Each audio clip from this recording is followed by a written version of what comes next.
लोकसभा निवडणुकीच्या निकालाला अवघा एक दिवस शिल्लक आहे। उद्या 4 जून रोजी निकाल पार पडणार आहे। पण 400 पारचं स्वप्न पाहणाऱ्या भाजपच्या हातून महाराष्ट्रातील या 10 जागा गेल्या तर त्यांचं हे स्वप्न स्वप्नच राहील। नमस्कार, मी रामेश्वर जामगे आणि तुम्ही पाहत आहात राजमुद्रा न्यूज लाईव्ह। लोकसभा निवडणुकीचा अखेरचा टप्पा पूर्ण झाल्यानंतर शनिवारी एक्झिट पोलचा कल प्रसिद्ध झाला असला तरी राज्यातील काही जागांवर प्रचंड चुरस आहे। शिरूर, सातारा, नगरसह 10 जागांवरील निवडणूक ही अत्यंत चुरशीची झाली असून या ठिकाणाच्या लोकसभा निवडणूक निकालावरच राज्यात महायुती किंवा महाविकास आघाडीला नेमक्या किती जागा मिळणार याचे भविष्य ठरणार आहे, अशी परिस्थिती सध्या तरी दिसते। राज्यभरात यंदाची लोकसभा निवडणूक अत्यंत चुरशीची झाली असल्याने प्रतिबिंब एक्झिट पोलमध्ये उमटले आहे।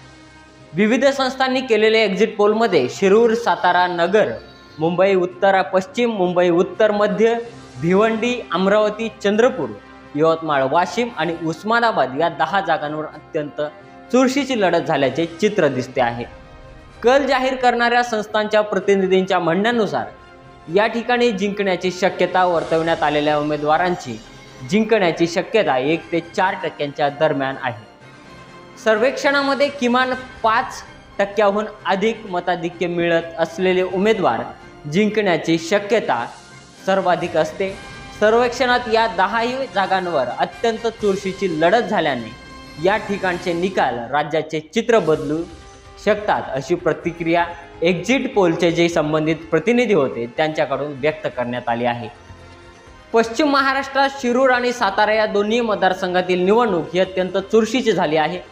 बहुतांश एक्झिट पोलमध्ये या जागा महाविकास आघाडीला मिळणार असल्याचा कल जाहीर करण्यात आला आहे। या दोन्ही जागांवर जिंकण्याची शक्यता वर्तवलेल्या उमेदवारांचे मताधिक्य अत्यंत कमी असल्याचे सर्वेक्षणात दर्शवण्यात आले आहे।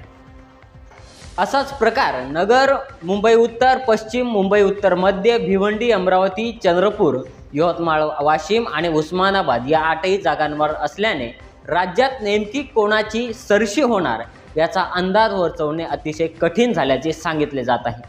अत्यंत चुरशीची लढत झालेल्या 10 मतदारसंघांपैकी 5 जागा भाजप जिंकेल असे एक्झिट पोलमध्ये दर्शवण्यात आले आहे, तर उर्वरित 5 जागांमध्ये प्रत्येकी 1 जागा काँग्रेस आणि राष्ट्रवादी काँग्रेस शरदचंद्र पवार पक्ष तसेच 3 जागा या शिवसेना उद्धव बाळासाहेब ठाकरे यांना मिळतील असा अंदाज वर्तवण्यात आला आहे।